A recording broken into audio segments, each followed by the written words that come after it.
Hello everyone, welcome back to Naomi's Bookshelf. Today we're going to do the buzzword video for September.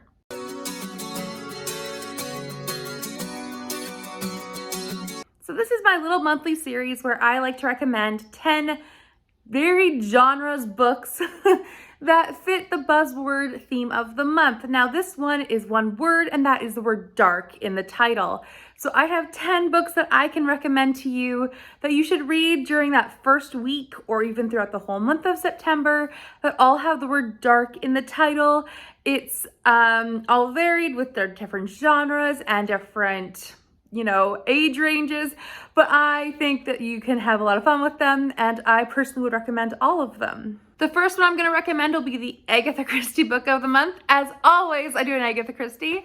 This one will be a short story though. This is not the full version. This is a short story, which is a Harley Quinn short story called A Voice in the Dark. Now this one is particularly short, and you could read this even for September's readathon that I'm co-hosting, which is 30 books in 30 days.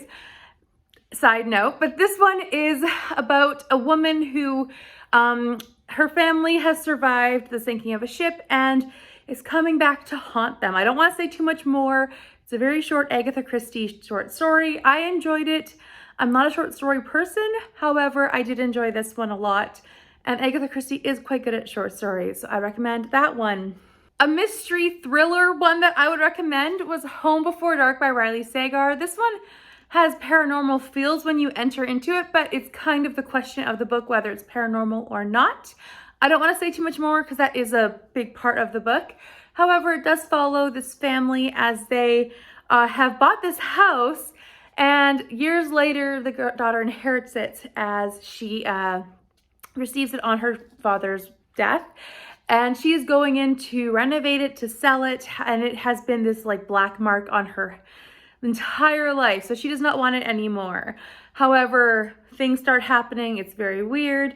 I personally really enjoyed this one. I think it's a really fast, easy, kind of spooky at points, but not super spooky, so it's really low-key in that regard, and really enjoyable mystery thriller book. It definitely has a dual timeline, which is one of my personal favorites, but the second timeline is very suspicious. We don't really know if we can trust it, as it is the timeline of the father's perspective, which the daughter herself does not believe to be true because it is his book of what happened during those days when they were apparently kicked out by ghosts. So she doesn't believe it to be true. The question is it true? So I'll leave it up to you. I recommend this one. The last physical book I have to show you is Maya and the Rising Dark by Rena Barron. This one is a really fun YA fantasy, and this one is based on African mythology. Hopefully you don't have too much of a glare, sorry. This is a library copy, but I really enjoyed this one. It is like Percy Jackson, but it's not Percy Jackson, it's not a ripoff. But it definitely had a lot of African mythology and African folklore in it.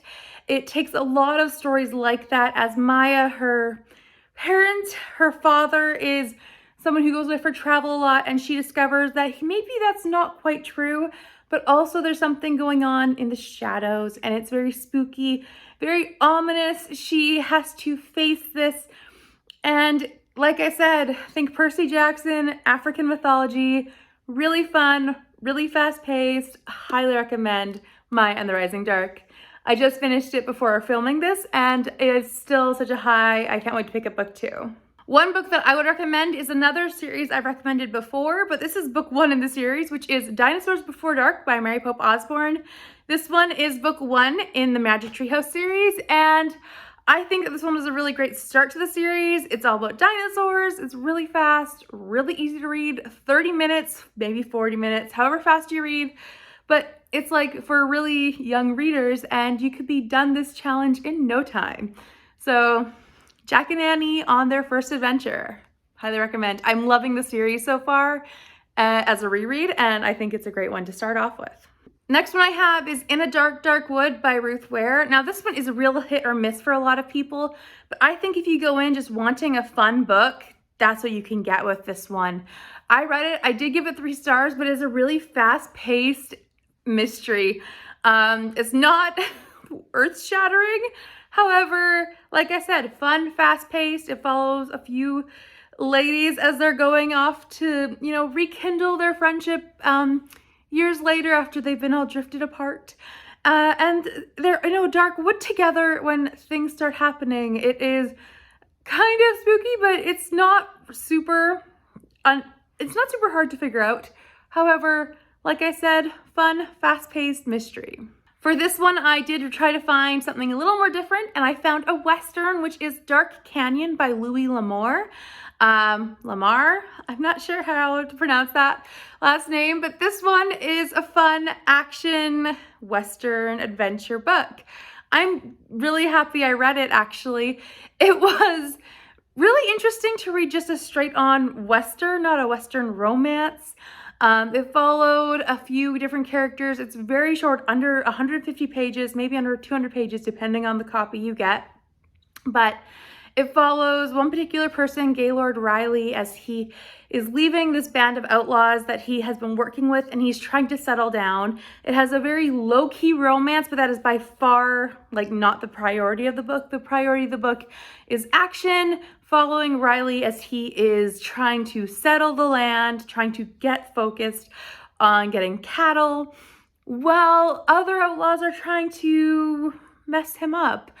It's really fun, really short, really, really interesting. So if you haven't read any Louis L'Amour, I haven't before, I think this is a great place to start. An interesting one would be Dark Matter by Blake Crouch. This is a sci-fi thriller, which is not my type of thing normally, but I was very intrigued by this one. This one followed Jason as he kind of wakes up when another man catches him and is trying to shove him into a box.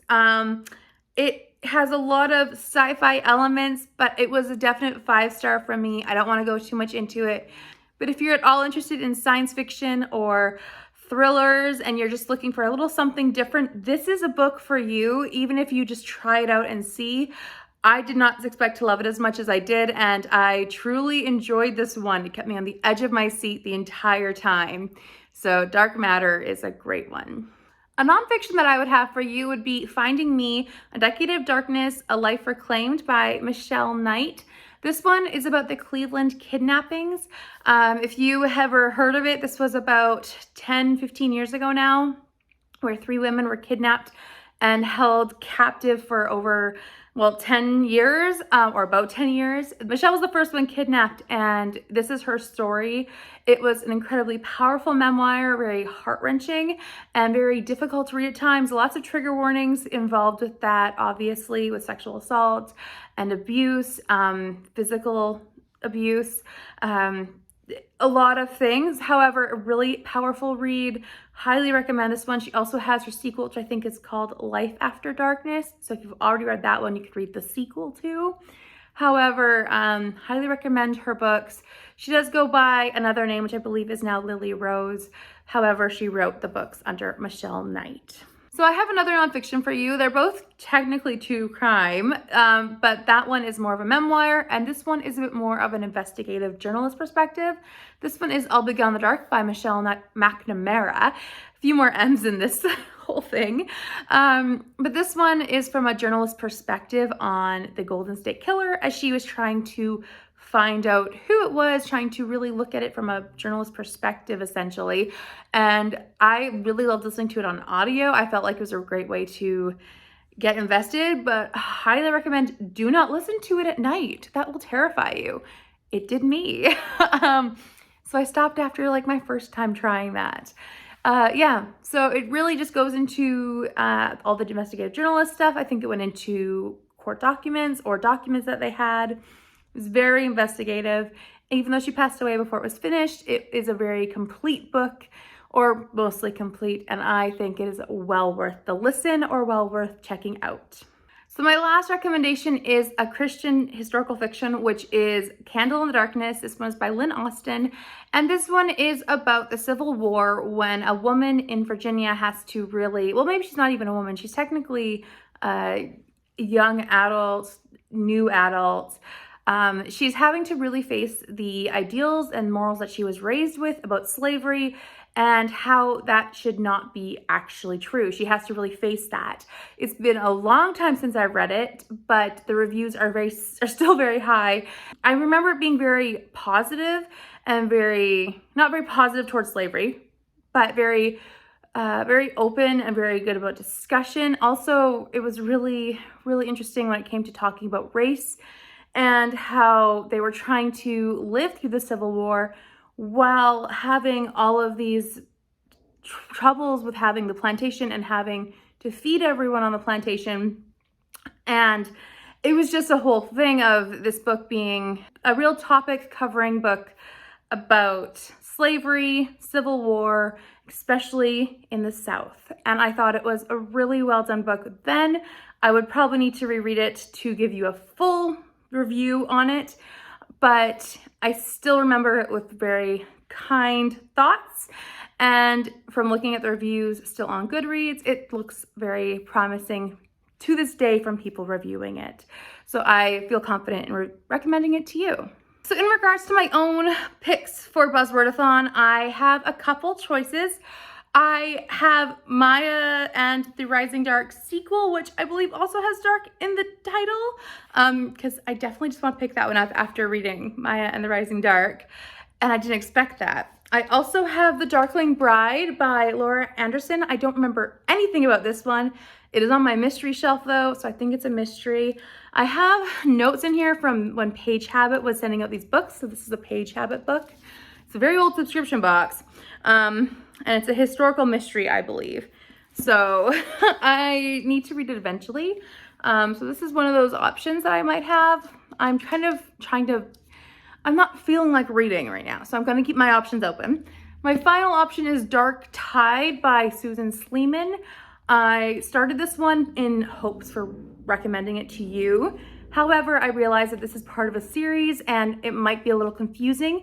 So I'm going to possibly read it as I was enjoying it, but I didn't want to recommend it to you as it is not first in a series.